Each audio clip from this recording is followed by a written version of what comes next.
Hola y bienvenidos a mi canal de YouTube nuevamente. Me alegro mucho de que estéis por aquí otra vez. Como os he dicho en el vídeo anterior, que si no lo habéis visto ya podéis ir a verlo, que a veces pasa que subo vídeos y nos notifican, entonces no los veis, que es sobre el asesinato de Isabel Carrasco.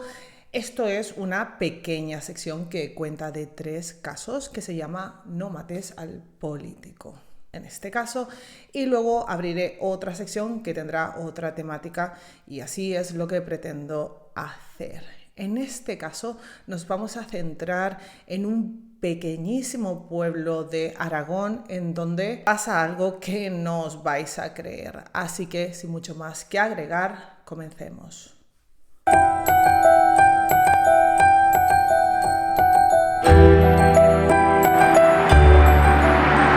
Vamos a situarnos. Nos movemos hacia unas tierras increíbles, hacia una zona de España más bien rural, pocos habitantes y pueblos de casitas de piedra que para mí la comunidad de Aragón muchas veces parece salida de un cuento de hadas. Grandes montañas la rodean, montones de parques naturales y de zonas protegidas y a la vez pistas de esquí de las más famosas de España. En este lugar tan bello nos situaremos en un pequeñísimo pueblo, Fago. Es 13 de enero de 2007. Hace un frío intenso propio de esta época y especialmente en esta zona. Este pequeño pueblo está muy cerca del Pirineo, por no decir que está metido en el Pirineo. Cuando a las 3 de la tarde 2 hombres encontrarán en un terraplén el cuerpo de un hombre. Este cuerpo está sin vida. Este hombre es Miguel Grima. ¿Quién es Miguel Grima? ¿Qué hace allí muerto? ¿Y quiénes son estas personas que lo encuentran? Son preguntas que vamos a responder a lo largo de este vídeo. Miguel Grima es el alcalde de Fago, un pequeño pueblo de 30 habitantes de la comunidad autónoma de Aragón. Militante del Partido Popular, había llegado desde Zaragoza hacia Fago en busca de la naturaleza y de la tranquilidad que puede proveer un pueblo como este. En un principio Miguel gestionaba una casa rural en aquel poblado hasta que llegó a ocupar la alcaldía de Fago. Además, Grima era vocal de la mancomunidad forestal de Anzofago que gestionaba el aprovechamiento de los bosques de esta zona, uno de los principales recursos de aquí, junto con el turismo y la ganadería, el cultivo y la caza. Como veremos, controlaba la mayor parte de lo que allí se hacía y de cómo se hacía. Y esto, por cómo lo gestionaba, le acabará trayendo varios problemas. Cada viernes, Miguel acudía al pleno en la comarca de Jaca a una hora de Fago y como cada viernes su mujer sabía que lo esperaría en su casa, pero que muchas veces llegaba un poco tarde por la distancia que había y por lo que se alargaban los plenos. Y es justamente su mujer la que dará la voz de alarma esa misma noche del viernes al ver que su marido no regresaba y la búsqueda se iniciará la mañana del sábado. Guardia Civil, los vecinos de Fago y Protección Civil comienzan a recorrer caminos y bosques a pie en busca de alguna señal. Tal vez había tenido un accidente y serán 2 hombres, Luis Gutiérrez y el presidente de la comarca, Alfredo Terren, quienes encuentren el cadáver de Miguel en este terraplén que os he nombrado. A primera vista, que aquel cuerpo estuviera allí no era de todo raro, parecía que hubiera tenido un accidente. Esta carretera es una carretera sinuosa que no está nada bien señalizada y para nada está iluminada, le faltan bastante guardarrails y quitamiedos, así que era probable que Miguel hubiera tenido un accidente y se hubiera caído por el terraplén. De hecho, en esta carretera donde encuentran a Miguel han ocurrido numerosos accidentes por la poca visibilidad que hay. Otra cuestión es que Miguel había transitado esta carretera muchas veces y luego en la forma en que se encontrará en el cuerpo nos hará ver que esto para nada ha sido un accidente, sino que ha sido un homicidio. Cuando la policía pregunta a Alfredo Terrén cómo es que encontraron el cuerpo, este declara que encontró unos cristales al borde de la carretera y que esto le hizo sospechar de que tal vez hubiera habido un accidente, hubiera ocurrido un accidente fatal. Allí se asomó al borde del terraplén y descubrió el cuerpo sin vida de Miguel Grima. Esta historia, como veremos más adelante, tiene varios problemas, pero no nos adelantemos. El cuerpo de Miguel tiene unos disparos realizados aparentemente con una escopeta. Le habrían disparado en el tórax, ocasionándole la muerte de forma inmediata, habiendo comprometido con los disparos el corazón y los pulmones. El problema para los investigadores se presenta en que para asesinar a Miguel allí, él o los asesinos tuvieron que conocer que Miguel Grima cogería ese camino, porque no era el único camino que se podía coger en este punto. Si bien se sabe que la víctima solía volver a su casa por aquella carretera, las posibilidades de coger ese camino por Miguel eran del, digamos, 33%, porque había 3 caminos que lo llevaban al mismo sitio. Quien lo había ejecutado tenía un conocimiento muy cierto de que Miguel pasaría por allí esa noche y la hora más o menos en la que podría pasar. Además, este punto es estratégico. Es uno de los pocos en donde si te ocultas puedes ver los vehículos que vienen sin que nadie te vea, y es uno de los pocos en donde hay un sitio en donde tú te puedes meter con tu coche y esconderte, porque en otros puntos de esta carretera es tan estrecha que no hay sitio para más nada que el camino que allí se encuentra. Así que queda bastante claro que a Miguel lo estaban esperando. Quien lo estaba esperando estaba como un cazador en el punto idóneo para cazar a su presa. Así lo describen los investigadores. El asesino había colocado cuidadosamente unas piedras en medio de la carretera para obligar a Miguel a detenerse allí. Se cree que estas piedras serían el cebo para obligar a Miguel a bajar de su coche y para asegurarse poder dispararle y causarle el resultado muerte. Aunque tenemos cuerpo y una posible línea, no tenemos el coche. El coche aparecerá al día siguiente, escondido en una ermita en Verdún, y está escondido entre plantas y matorrales, con lo que queda aún más claro si cabe que todo esto estuvo planificado y que no fue para nada un accidente. Y es en este punto cuando los agentes comienzan a investigar cuál pudo haber sido el móvil del crimen, y es aquí más o menos en este punto cuando vamos a empezar a desgranar esta historia.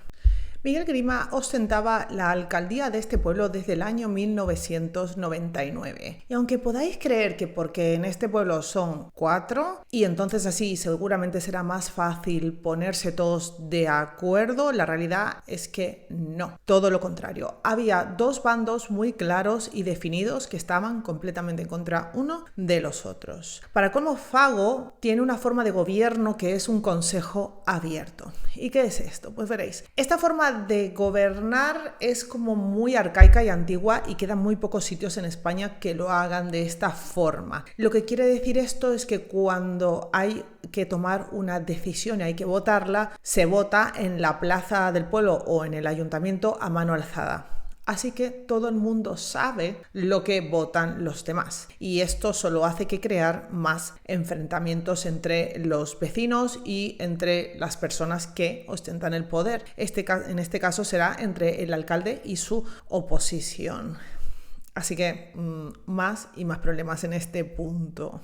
Y la cosa se pone heavy cuando la gente que vivía por temporadas en Fago, pero que de hecho allí había comprado una vivienda, quiere empadronarse en este pueblo porque han comprado una casa allí, y si bien no viven todo el año, entienden que como propietarios también tienen derecho sobre lo que allí pasa, de opinar, de votar sobre lo que allí sucede y de cómo se gestiona el pueblo. Y es en este momento en el que Miguel hace creo que la primera, no sé si la primera, pero una de las peores elecciones que puede hacer durante su carrera, que es prohibir el empadronamiento de depende quién. Esto no solo es ilegal, sino que no no tiene ningún sentido y tal y como yo lo veo, lo hace para mañar las votaciones. Él básicamente decide que no todo el mundo tiene como derecho, entre comillas, de empadronarse allí, porque empadronarse allí lo que conlleva es que puedas votar, y él cree que las personas que de hecho no viven allí todo el año no tienen por qué votar por cosas que en sí no les afectan tanto como aquellos que llevan mucho tiempo allí. Esto es lo que él dice, pero lo que creen los vecinos a los que no les permiten empadronarse en sus propias casas es que esto lo hace porque Miguel sabe quiénes están en contra de él y quiénes no le votarían, y es a estas personas justamente, según cuentan los vecinos, a quienes no se les concede o no se les permite empadronarse en sus propias casas, quitándoles así el derecho a voto. En un discurso que da Miguel, que de hecho lo podéis buscar, si encuentro un trocito, lo pondré aquí en el medio del vídeo, dice cosas como que no solo no va a empadronar a aquellos que no vivan allí, sino que asegura que tendría que existir un grupo de expertos y psicólogos que tendrían que analizar a la gente antes de que estas personas pudieran votar para ver si son realmente aptos para hacerlo. O sea, cosas completamente contrarias a la democracia. Pero bueno, por otra parte, los vecinos expoliados de estos derechos aseguran que todo esto lo hace para no perder el poder de la alcaldía, como os he explicado. Miguel, entre sus muchas ideas como esta, había tenido otra idea maravillosa con los dueños del único bar del pueblo. O sea, en este pueblo solo hay un bar, como os imaginaréis, y es evidente porque viven ahí 30 personas, más o menos, es que no hay más. Y entonces Miguel lo que decide es que esta gente tiene que pagar un impuesto por poner mesas afuera, a modo de terraza. Claro, por poner estas 4 mesas que pueden poner ahí para los pocos que son, Miguel pretende cobrarles 200 euros al mes, que es una cantidad exorbitante. Este matrimonio que lleva el bar, de hecho también es una pareja de Madrid que va a parar a este pueblo porque Miguel en su día les había invitado, entre comillas. Les conocía, les había dicho que por qué no gestionaban el bar de allí, llevaban el bar para que el pueblo tuviera más vida. Y ellos cuentan que de la pareja la mujer no estaba convencida de ir allí porque no había nada, pero él se acaba convenciendo porque, bueno, le gusta el sitio y parece una buena oportunidad. Y al final Miguel les acaba haciendo esto. Y dicen que es claramente imposible vivir siquiera pagando este impuesto porque lo que se gana en el bar es bien poco. O sea, no es posible pagar esto. No tiene sentido que te cobren semejante tasa en un bar de un pueblo tan pequeño. Miguel quería también acabar con la ganadería de Fago. Estamos hablando de un pueblo que vive de ello, o sea, la mayoría de las personas viven de la ganadería. Aprobó una ordenanza mediante la cual se prohibía que los vecinos pasaran con el ganado por el pueblo, cosa que se había hecho toda la vida. Las calles son de piedra, como podéis ver en la foto que os voy poniendo, y de toda la vida de Dios la gente había pasado por ahí con las ovejas y con los caballos, etcétera, para cruzar de un lado a otro. Pues él quería prohibir que esto se hiciera porque decía que desprestigiaba al pueblo, como que le quitaba caché, y no quería que se siguiera haciendo. Aquí también se gana bastantes enemigos con todas estas prácticas. Pensar que si la mayoría trabaja de la ganadería, esto pues evidentemente les molestaría muchísimo. También quiso regular el arroyo del pueblo. La gente por lo general iba allí a coger agua y algunas granjas de allí, o casi todas, se servían del agua de este arroyo, y él quería que esto se regulara de otra forma, se pagara, se entubara, se hicieran unos gastos que el pueblo pues no tenía dinero para sacar adelante, y que evidentemente la mayoría de la gente estaba en contra. De hecho, llegó a cortar el agua de una granja, dejando a los granjeros de este establecimiento sin agua para sus animales, ni para regar, ni para absolutamente nada. Así que aquí ya se ganó más enemigos. Los vecinos, tras el paso de Miguel por este ayuntamiento, que fueron varios años, comenzaron a recibir denuncias por casi todo lo que hacían y acumular deudas, porque las denuncias acaban acumulando deudas que tarde tarde o temprano tendrás que pagar por cualquier cosa, por pasar con una cabra por el pueblo, por poner una mesa del bar esta tasa, por utilizar agua del arroyo, por lo que sea. O sea, había muchísimas formas de quebrantar la ley, entre comillas, o las ordenanzas que Miguel iba sacando día sí y día también. Miguel en una de sus entrevistas deja bastante claro y es muy severo diciendo que el diálogo no funciona en ese pueblo con todas las personas porque algunos no tienen ni un mínimo de inteligencia. Esto no lo digo yo, esto lo dice él. Y que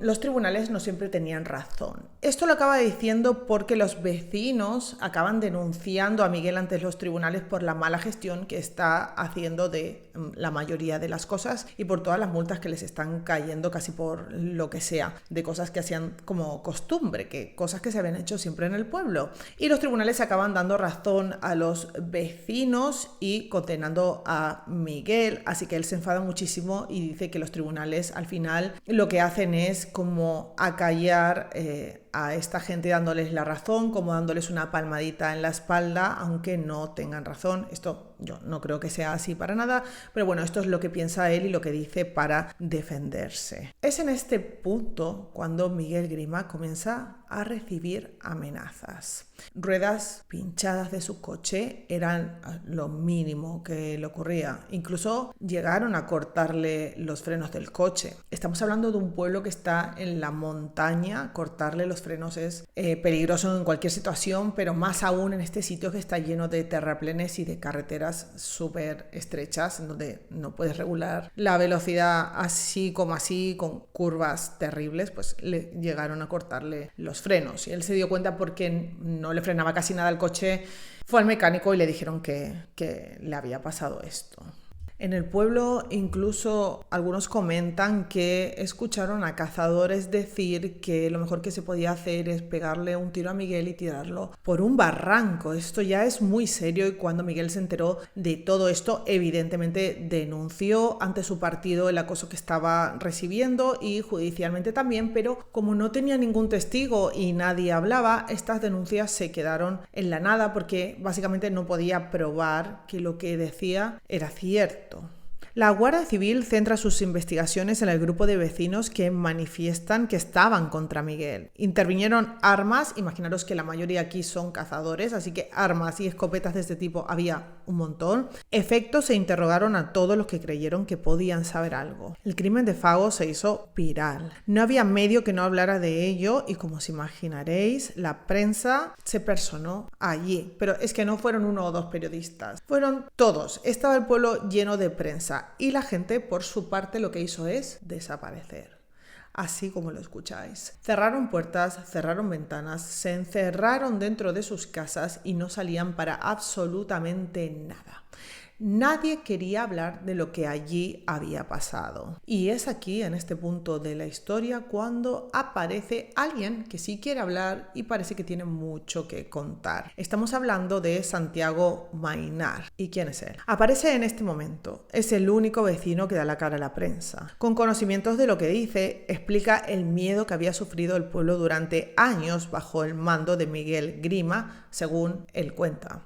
Expresa como muchos creían que allí nunca había existido una verdadera democracia, sino una especie de tiranía por parte del alcalde ahora fallecido. Santiago Maynar no es cualquiera. Él conocía a Miguel desde antes de Fago. Ambos habían sido vecinos en Zaragoza. Nunca habían tenido enemistad antes de esto y de hecho se habían llevado muy bien. Es más, Santiago había sido quien había ayudado a Miguel Grima a instalarse en este pueblo. Porque sí, Santiago había llegado primero aquí. En Zaragoza había trabajado en un centro de investigación científica como investigador, siendo él ingeniero agrónomo, y nunca había tenido mayores problemas. Era un hombre tranquilo que disfrutaba muchísimo estando en la naturaleza. Él quería llevar adelante un proyecto proyecto y para llevar adelante este proyecto se muda a Fago, donde establece su propia granja. Poco después de que Santiago se instale allí, Miguel estaba hablando con él y Santiago le explica de lo bien que se vive allí. Miguel quería un cambio y Santiago le ofrece su ayuda. Le dice que está esta casa rural que alguien tiene que gestionar porque aquí no vive mucha gente y él pues decide mudarse con su familia allí para gestionar esta casa rural y le va bastante bien. Poco tiempo después, Miguel se mete en política y acaba convirtiéndose en el alcalde de Fago. A Miguel comienza a molestarle la forma de vida de Santiago Maynard y allí comienza su largo enfrentamiento con la primera denuncia. Miguel denuncia a Santiago por unos caballos que éste tenía en su terreno y que, según él, pues iban por donde querían y Santiago, según Miguel, no respetaba las normas de convivencia, cualquiera que él creyera que fueran, no lo sé, pero es lo que dice. Tras semanas de investigación, la policía logra encontrar pruebas de ADN en el coche de Miguel. Estas muestras de ADN concuerdan con Miguel y con una persona más, con Santiago. Santiago había estado en ese coche. Pero esto, una vez más, y como ya sabéis, porque habéis visto muchos casos criminales, solo demuestra eso y nada más. Así que ahora saben que Santiago estuvo en el coche de Miguel, pero claro, no es suficiente. Tras realizar la prueba de la parafina, que esta prueba es una prueba que se hace para ver si has disparado un arma y lo que se busca son residuos de pólvora. Es básicamente esto. Santiago había declarado que no había disparado ningún arma de fuego desde hacía tiempo, pero acaba dando positivo en la prueba de la parafina, con lo cual no tiene mucho sentido que no hubiera disparado un arma cuando la evidencia decía claramente que sí lo había hecho. Y entonces ya tienen dos pruebas que más o menos le incriminan. Con esto, el 2 de febrero de 2007, la Guardia Civil detiene a Santiago Maynard como presunto asesino de Miguel Grima. Cuando la Guardia Civil va a detenerlo, Santiago les mira y les dice lo siguiente: yo me quedé de piedra. Sé que venís a detenerme, os estaba esperando. Santiago estaba tranquilo y quiere confesar. La declaración es tomada en su casa, contó desde el principio hasta el fin todo y esta confesión duró unas 4 horas. Él explicó que cogió una escopeta, que piensa que estaba cansado ya de lo que Miguel hacía y que esto tenía que terminar así. Que se ocultó en la exacta zona donde la policía creía que se había ocultado, que determinado a que era probable que ese era el mejor punto posible donde ponía ponerse para ver cuando viniera, se pone ahí con su coche. Que puso las piedras en el camino y lo esperó. Y que al bajar Miguel del vehículo, él recarga el arma y le dispara en el pecho. Si bien hay elementos que lo incriminan, la historia no acaba de cuadrar del todo. Hay sangre de Miguel en el coche de Santiago. Parece que el asesinato no se produjo tal y como cuenta o que hay elementos del crimen que él no ha explicado en esas largas 4 horas. ¿Cabe la posibilidad de que lo matara en otro sitio y que lo trasladara? Puede ser, pero ¿y por qué las piedras? ¿Por qué en ese barranco? Había muchas preguntas sin responder. Cuando la policía le pregunta por qué lo ha matado, él responde que lo ha matado porque lo tenía harto. Así lo dice. Poco después, Santiago se retracta de toda esta confesión que hace y dice que el día de la muerte él estaba en su casa, pero como no había nadie más allí, nadie podía confirmar que de hecho estaba en su casa, pero él dice que estaba en su granja. Él dice en el juicio que se autoinculpó por ser una especie de mártir del pueblo, que estaba todos hartos de las cosas que hacía Miguel y que se inculpó para librar a sus vecinos del sufrimiento por el que estaban pasando con toda la atención mediática que el pueblo estaba recibiendo. Pero ¿qué pasa? Que en su primera declaración detalla cosas que no habían salido a conocimiento del público. Él hace un croquis de dónde había estado esperando, de la zona exacta donde se había escondido, de dónde había puesto las piedras, muchas cosas que hacían pensar que en realidad en su primera confesión no había mentido del todo tal vez, pero que había gran parte de verdad y que seguramente realmente le había tendido esta trampa a Miguel Grima. Tal vez no solo, pero evidentemente había estado allí. En el juicio aparece un testigo del que hasta ahora nadie sabía nada. Es un doctor que se llama Videgain, es un médico vasco que transitaba por esa carretera donde supuestamente se asesinó a Miguel y que iba con su mujer y con su hija por allí cuando en un momento vio a un hombre que estaba de pie en medio de la carretera y decidió parar con su coche a ver si esta persona necesitaba algo. Este hombre pasaría pocos minutos después de que en teoría Santiago disparara a Miguel y dice que la persona que estaba allí de pie, que debería de ser Santiago, tenía una linterna de estas frontales, se acercó al coche y le dijo que no pasaba nada, que podía seguir, que no pudo verle bien la cara porque la luz de esta linterna le cegaba bastante, pero que cree que la cara no es la misma que la de Santiago, que era una persona diferente e incluso más alta, y que para él no concordaba la persona que vio allí en esa zona con la figura de Santiago. Como el hombre dice que cree que no es él y que está casi seguro de que la cara que vio no es esa, el tribunal no puede coger este testimonio como determinante, porque un casi y un creo no son determinantes para nada. Pero, ¿y el arma del crimen? ¿Dónde está? ¿Por qué el arma no había aparecido? Santiago en su primera declaración dijo que se deshizo del arma metiéndola la mañana siguiente dentro de un camión precintado que se iba a dirección Francia. Esto es imposible, ¿vale? O sea, es imposible que hubiera metido el arma ahí porque un camión precintado justamente está precintado y no se puede abrir, así que tú no puedes meter nada dentro. Aparte, si por alguna extraña razón hubiera podido poner el arma en algún sitio del camión, el transportista lo hubiera visto y muy probablemente lo hubiera denunciado, porque nadie va a querer meterse en un marrón así, ni perder su trabajo, ni nada de todo esto, ocultando un arma que ni siquiera es tuya, ni te ha aparecido ahí y no sabes de quién es. Así que esto sonaba a mentira y no tenía ningún sentido. Os digo más, la escopeta nunca apareció. Tras muchas incongruencias y frente a pruebas fuertes que ponen en el punto de mira a Santiago, la audiencia provincial lo declara culpable de este homicidio.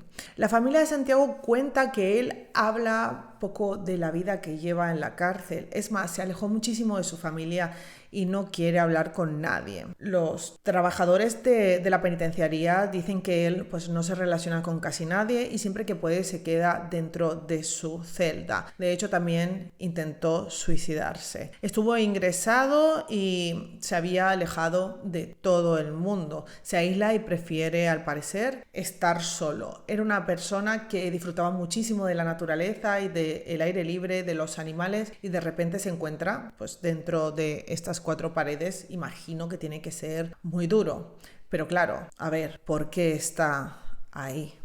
Si bien nunca quedó claro si él fue el único autor material de este crimen o si contó con ayuda o si fue otra la persona que le disparó y él colaboró en esconder el cuerpo y esconder el coche, es el único acusado en este caso. Y otra cosa que quedó bastante clara es que ese pueblo nunca habló de lo que allí sucedió, nunca dijeron lo que sabían y siguieron escondiéndose sin decir absolutamente nada. Lo que al menos a mí me hace pensar de que saben mucho más de lo que incluso llegó a contar Santiago en el juicio. Aparte de todo esto, Santiago no puede disfrutar de ningún permiso, no puede salir a visitar a su familia y esta clase de cosas que pueden hacer las personas cuando están presas y cumplen un cierto tiempo en la cárcel, porque él nunca reconoció el crimen y no reconocer los hechos hace que no puedas disfrutar de los permisos. Así que no puede hacerlo, no puede salir. Es porque, claro, esto es una de las condiciones, aceptar la culpabilidad.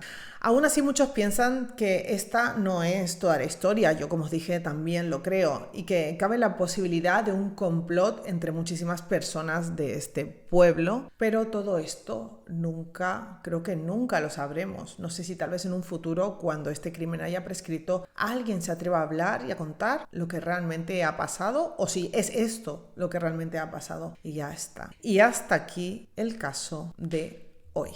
Gracias por estar allí y hasta la próxima. Adiós.